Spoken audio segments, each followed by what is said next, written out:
Right now, you're basically invisible, at least to lenders, landlords, and maybe even some employers.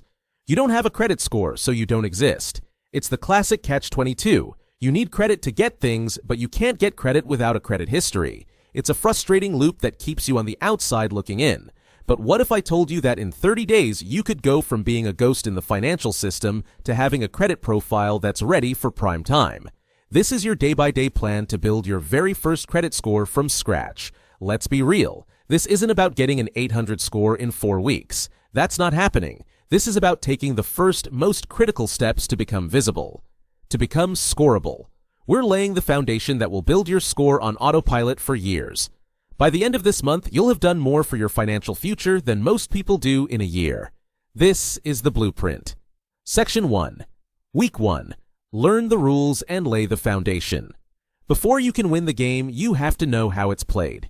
This first week is all about strategy. Your mission is to figure out what you're up against and make your first mark on the financial grid.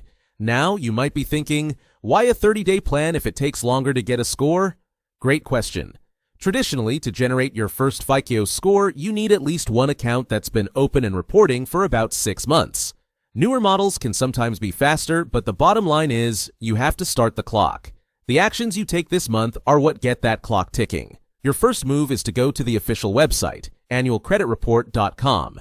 This is the main site authorized by federal law to give you free reports from the big 3 credit bureaus, Equifax, Experian, and TransUnion. If you have 0 credit, your report will probably come back blank.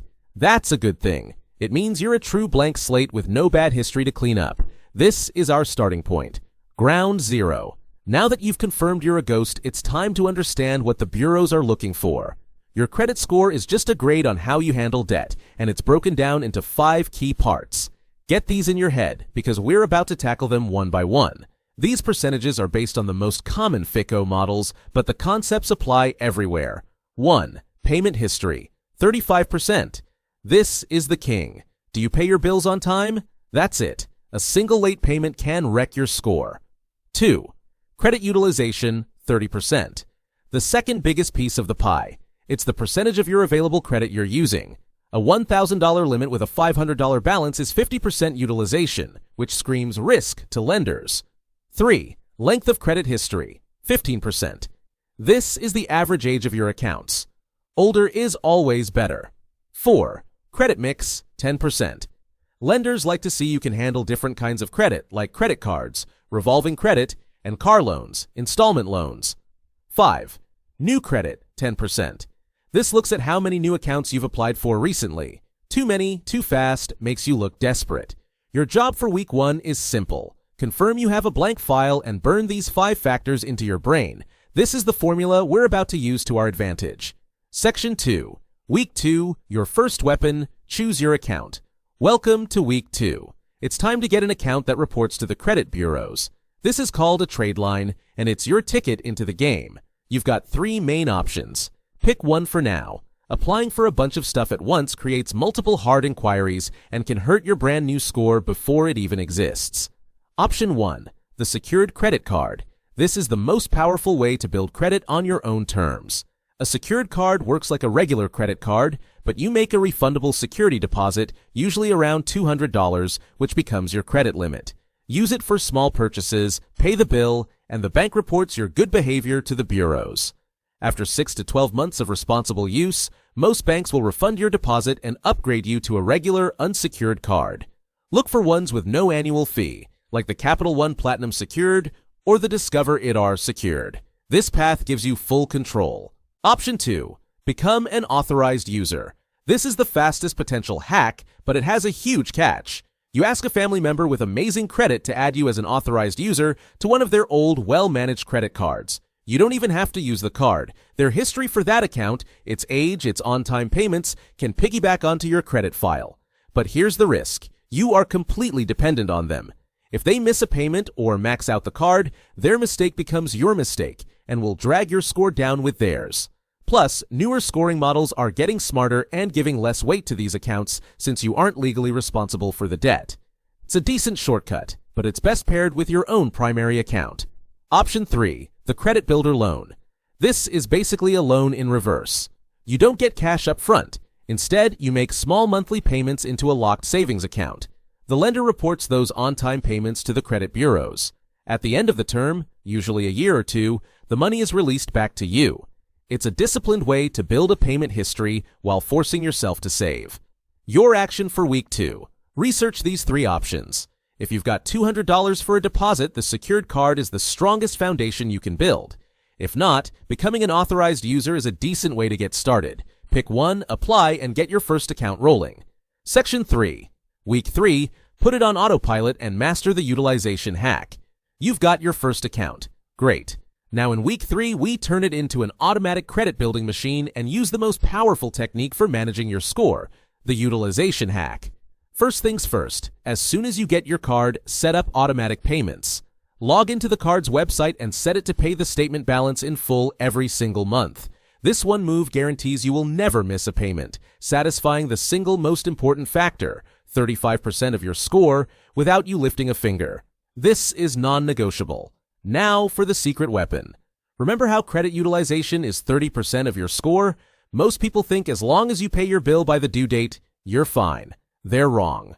Most card issuers report your balance to the credit bureaus on your statement closing date, which can be weeks before your payment is due. So if you spend $300 on a $500 limit card and wait for the bill, the bureaus see a 60% utilization, which is way too high. The hack is to pay your balance down before the statement closes. Here's the system. 1. Use your new card for a small, regular purchase, like your Spotify subscription or a tank of gas. 2. Find your statement closing date online. It's different from your payment due date. 3. A few days before that closing date, manually pay off the balance. 4. When your statement closes, your balance will be $0 or close to it. The card issuer then reports a super low utilization. The goal is under 10%, which is the sweet spot for showing you're in total control. By doing this, you're essentially gaming the system to always show perfect behavior. The bureaus see you're using the card, but they only see a tiny balance, making you look like an incredibly responsible borrower. CTA. If you're finding this blueprint helpful and want more secrets to mastering your money, do me a solid and hit that subscribe button. It's free, and you'll get more guides just like this one. Section 4. Week 4. Bonus points and the long game. In our final week, we're adding a few bonus point tactics and setting our sights on the long game. First, look into alternative data. Things like your rent and utility payments usually don't show up on your credit report, which is a missed opportunity. But you can use services to get them there. A free service like Experian Boost can link to your bank account and give you credit for on-time utility and streaming service payments. Just remember, this trick only works for your Experian score, but it's a free and easy way to potentially pad your report. Your action for this week is to research a service like Experian Boost. It can't hurt and might give your Experian score a little lift once your file gets going. Finally, let's talk about what happens next. This 30-day plan was the sprint, but building great credit is a marathon. Don't be surprised if it takes 3 to 6 months for that first FICO score to pop up from your new account. During that time, your job is simple. Stick to the system. Keep making a small purchase on your card each month. Keep paying the balance off before the statement closes. Let your autopay be your safety net. And please do not apply for any new credit. Let your new account age. After 6 months, check your score. It will likely land somewhere in the fair to good range, maybe in the mid-600s, which is a fantastic starting line. From there, you can think about asking for a credit limit increase or maybe adding a second card to thicken your file. And just like that, you've done it. You have a 30-day blueprint to go from a financial ghost to someone with a plan. In week 1, you learned the rules. In week 2, you got in the game with your first account. In week 3, you put your success on autopilot and learned how to keep your reported debt near zero. And in week 4, you added some bonus points and set your strategy for the months ahead. You now have a system. You've built a foundation that's stronger than what most people build in years of just winging it. You are no longer invisible. You have a file, you have a plan, and you're on your way to getting approved for the things you want and need. The journey to a 750+ score takes time, but you've just finished the hardest part. Now, trust the system and let it work for you.